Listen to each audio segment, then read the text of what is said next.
My dear student, welcome to School of Fundamental Sciences, SOFS.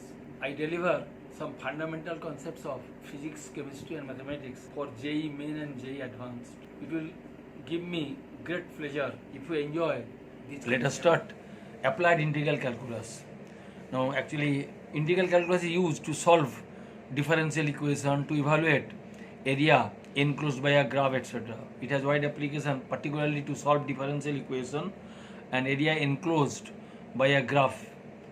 Now let us see. Now first how to solve the first let us discuss differential equation, how to solve differential equation. So solving differential equation. Now what is a differential equation? A differential equation is an instantaneous equation, an equation at a particular moment, at a particular point. Now what is the definition of differential equation? Actually it contains differential coefficients or differential with or without the variables from which these differential coefficients or differential cells are derived, like v dv dx equals to kx. So you see dv dx, a differential coefficient generated from v, and v also included here. It may be replaced by constant also. Similarly kx, yes. So the acceleration dv dx will depend upon v as well as x. So this equation contains differential coefficient dv dx as well as variable v and another variable x also. So it is a differential equation containing differential coefficient and the variable v and x from which dv dx is derived. Similarly, another example you see, dv dt is equal to k root v. It is also a differential equation because dv dt, v is a function of t, so dv dt is derived from v as a function of t. So it contains differential coefficient dv dt as well as the variable v, and constant it may contain, no problem. So it is also a differential equation. These are all instantaneous equation. You see sample problem, then you can understand. Now question is how to solve this differential equation. Now we have 3 steps. You see our working tactics. We will apply 3 steps to solve the differential equation. Now the first step, from the problem we will identify the differential equation. Second step, we have to separate the variable. Usually there are so many methods. Usually we need these methods. The differential equation can be expressed as m dx plus n dy is equal to 0, where m may be a constant or function of x. Similarly n dy, yes, so where n may be a constant or function of y equals to 0, and it is a variable is separated, then ready for integration. So set 3 is what? We have to integrate each term to find the solution of the differential equation. You see sample example to understand these working tactics and the role of differential equation and its solution. So SP21, a particle is moving along positive x-axis, yes, with the law v is equal to k root over x, where k is a positive constant and x is the what? Displacement from the origin x equals to 0. Now the particle is located initially at x equals to 0. Now we are going to find the time dependent displacement x covered by the particle in time t. Now you see how to solve the problem. Now v is equal to k root over x, it is given. Now from here we have to make the differential equation, that is step 1. How? Let us see. Now v means dx dt is equal to k root over x. So step 1 differential equation is already made. Now we have to separate. Step 2 is what? We have to separate the variable. So just rearrange dx 1 by root x. So it is a function of x dx is equal to k dt. K is a constant to dt. So variable is separated.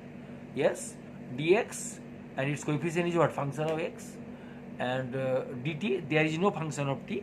So its coefficient is a constant k. That is step 2. Now what is step 3? Step 3 means to solve the differential equation. How? Integrate each term. Integrate the left side as well as right side. So integration, we have applied definite integration concept, not the indefinite integration, because definite is much more convenient than indefinite integration. So integrating left side as well as right side. What is the condition given?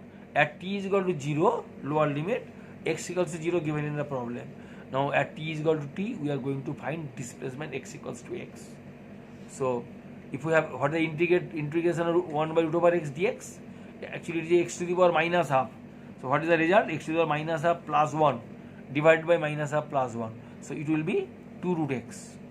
and k constant taken out, integration of dt is what? T. Upper limit, lower limit, upper limit, lower limit. Then yes, next step 2. Now upper limit x equals to s, so 2 root x minus lower limit x equals to 0, so 2 root over 0 is equal to k into upper limit t minus t is equal to 0. So we will have 2 root x is equal to kt. So what is x? 1 by 4 k square t square. So already you have obtained x displacement as a function of time t. Now SP 22. The acceleration of the particle moving along the x-axis, yes, is given as a function of time t. That is a is equal to 2 meter per second cube into t. Acceleration as a function of time t. Initially the particle's velocity is 10 meter per second.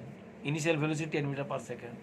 We have to compute the displacement of the particle between t is equal to 3, t is equal to 0 to t is equal to 3 seconds. Now what is given? Acceleration is given. Now we have to make differential equation. Step 1, that is acceleration equal to dv dt, because it is a function of t, so acceleration will write dv dt is equal to 2 meter per second cube t. Step 1, that is a differential equation is made. And then step 2, we have to separate the variable. It is a function of t, just rearrange. So dv is equal to this into dt. So it is a function of t dt, and dv constant only 1 because there is no function of v. So dv is equal to this. dv is equal to function of t dt. Now ready for integration? Step 3. So integration dv is equal to, yes, the 2 meter per cubic second constant taken out, commutative law, integration of t dt.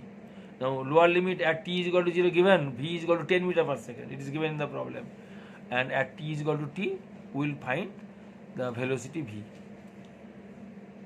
Now integration of dv is equal to v, upper limit v, lower limit 10 meter per second. And integration of t dt is equal to t square by 2, upper limit t, lower limit t is equal to 0.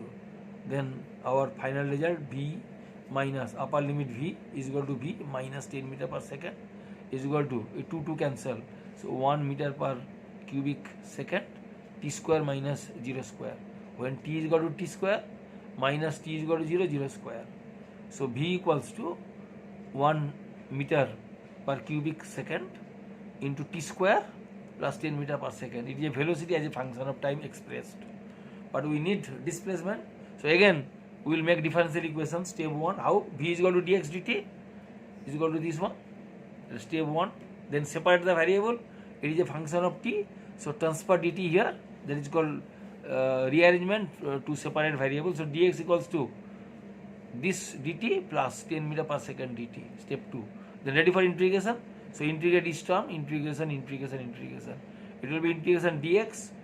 Initial displacement x equals to 0 we have assumed. So final displacement at t is equal to 3 seconds. Yes, assumed capital S. Initially t is equal to 0 we have assumed particle was at the origin, x equals to 0. At t is equal to 3 seconds, x equals to s. S is the required displacement. Here you see 1 meter per cubic second taken out, constant.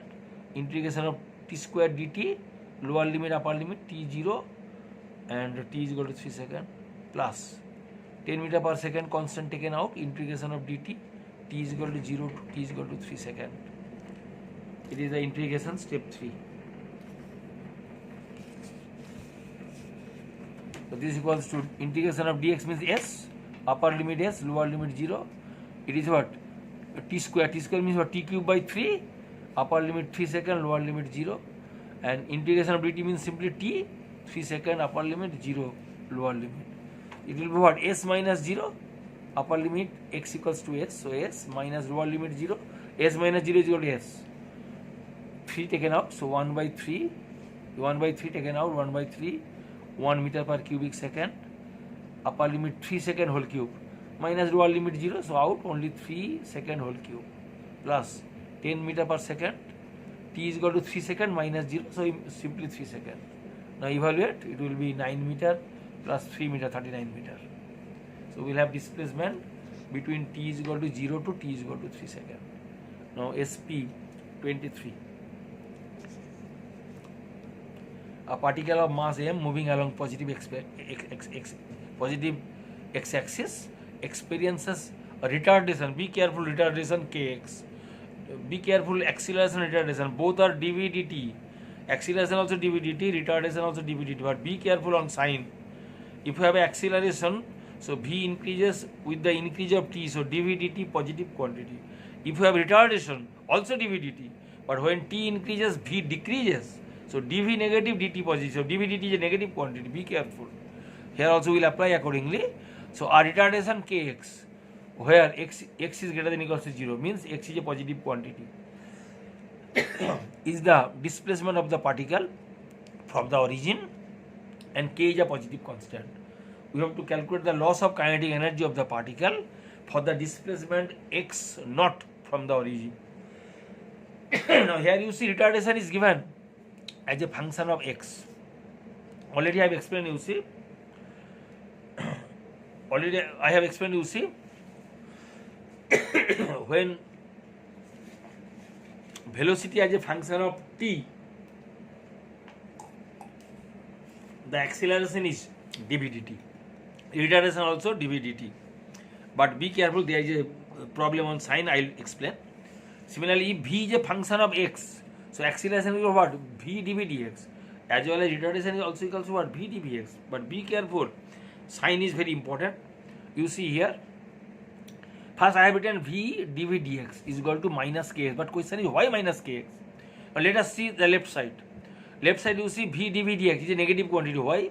The particle is moving along increasing x. Yes, t always increases, you know. So v is equal to dx dt. X increases means dx positive, t increases means dt positive. So v is a positive quantity. But dv dx is a what? Negative quantity, because particle undergoes retardation. So when x increases, v decreases. So dv negative, dx positive. So dv dx is a negative quantity. So be careful, v dv dx is a negative quantity, because v greater than 0, dv dx less than 0. So v dv dx is a negative quantity. Now right side, what is given? Kx. Kx, the only magnitude is given kx. But k positive, x positive. So kx also a positive quantity. So their magnitude same. V dv dx equals to kx. But you see, they are not equal, because v dv dx itself is a negative quantity and kx is a positive quantity. So you must put minus sign. Be careful, so that v dv dx is a negative quantity is equal to minus kx negative quantity. Kx is a positive quantity, minus x is a negative quantity. If without minus sign, looks like what? Minus 10 is equal to plus 10. Be careful. But once you put minus sign, minus 10 equals to minus 10. Then it is satisfied. Be careful. That you have to set minus sign. Rest very simple, no problem. Now separate the variable. Just rearrange v dv dx will come here. So minus kx dx. Step 2, variable separated. Now ready for integration. So integrating. So integrating, you see. So when x equals to 0, v is equal to v initial, vi, and when x equals to x naught, v is equal to v final. Now integration of v dv, v square by 2, you know, v final, v initial, upper limit v final, lower limit v initial. It will be x square by 2, upper limit x naught, and lower limit 0. Then upper limit half vf square minus lower limit half vi square equals to minus 1 by 2, half 1 by 2 minus 1 by 2 k x naught square minus 0 square, means simply x naught square. Now multiplied by m, because we need change in kinetic energy, you see, loss in kinetic energy. First we will find change in kinetic energy, after that we can have loss. Otherwise we will have change. Loss or retardation cannot be obtained directly. Retardation or acceleration, like what? Rate of change of velocity. The positive sign, negative sign, you must take it very seriously. Similarly here, if we multiply mass, so half m vf square minus half m vi square equals to minus half mk x naught square. It is a what? Final kinetic energy minus initial kinetic energy. That is delta k. Delta k is equal to what? Change in kinetic energy. Always it is final minus initial. By definition, you have half mk x naught square. But loss of kinetic energy is a positive quantity. Be careful. Change can be positive or negative. If you say gain, also positive quantity. If you say loss, also positive quantity. Be careful. So loss of kinetic energy is a positive quantity. So loss of kinetic energy is equal to what? Minus k delta k. because delta K is a negative quantity. Change is a negative quantity, but loss is a positive quantity. So minus delta K is equal to, you see, minus half mk x naught square. This is the loss of kinetic energy. Change in kinetic energy minus half k minus half mk x naught square, but loss of kinetic energy plus half mk x naught square.